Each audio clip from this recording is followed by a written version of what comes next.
Master minds commerce చదవాలనుకునే 10th inter విద్యార్థుల తొలి ఎంపిక. సీఎం చంద్రబాబు రైతు ద్రోహి అని మండిపడ్డారు మాజీ మంత్రి శైలజనాథ్. రైతు సమస్యలను వెంటనే పరిష్కరించాలని డిమాండ్ చేస్తూ అనంతపురం కలెక్టర్ కార్యాలయం ఎత్త రైతులతో కలిసి ధర్నా నిర్వహించారు. ఎండిన బత్తాయి చెట్లతో నిరసన వ్యక్తం చేశారు. గిట్టుబాటు ధరలు లేక భూగర్భ జలాలు అడుగంటిపోయి పంటలు ఎండిపోతున్నాయని శైలజనాథ్ విమర్శించారు.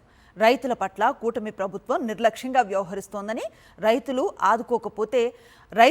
ఆదుకోకపోతే పోరాటాన్ని ఉధృతం చేస్తామని హెచ్చరించారు.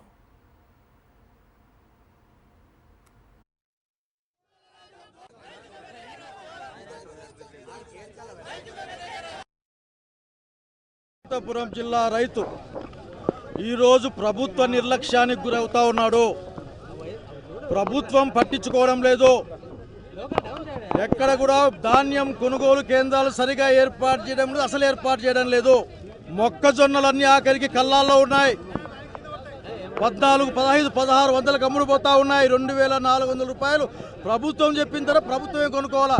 ఈ ప్రభుత్వానికి ఇష్టమంతా సిగ్గులేదు. వరి అయితే ఆఖరికి కళ్ళాల్లో అట్లా ఇడిచిపెట్టినారు. ఆఖరికి నీళ్లు లేక చెట్లన్నీ ఎండిపోతా ఉన్నాయి. ఈ కలెక్టర్ గారికి చెప్తా ఉన్నాం, ఏసీ రూముల్లో కూర్చొని, అట్లాగే ముఖ్యమంత్రి గారికి చెప్తా ఉన్నాం, మీరు ఏసీ రూముల్లో కూర్చొని సమీక్షిస్తే లాభం లేదు. అమరావతికి మీరు 100,000 కోట్లు నీళ్ళు ఎత్తిపోసడానికి ఖర్చు పెడతా ఉన్నారు. ఇక రైతాంగం వ్యవసాయం చావు బతుకుల్లో ఉంది. ఈ రోజున ఇక్కడ మీరు దయచేసి తక్షణం డబ్బులు ఇవ్వండి, మాకు నీళ్ళు ఇవ్వండి, మేము పండించిన పంటను మీరు కొనుగోలు చేయండి. మీరు చెప్పిన రేట్లకే, ఒక్క పైసా ఎక్కువద్దు. ఒకప్పుడు అనంతపురం జిల్లాలో అన్ని చోట్ల వేరుశెనగ ఉండేది. ఈరోజు వేరుశెనగ కనపడకుండా పోయింది. మీరు చెప్తేనే మా వాళ్ళు మొక్కజొన్న వేశారు. ఈరోజు మొక్కజొన్నకి దిక్కు లేకుండా పోయింది. వరికి అయితే అసలు దిక్కు లేక కళ్ళాల్లో ఉన్నాయి వరి అయితే.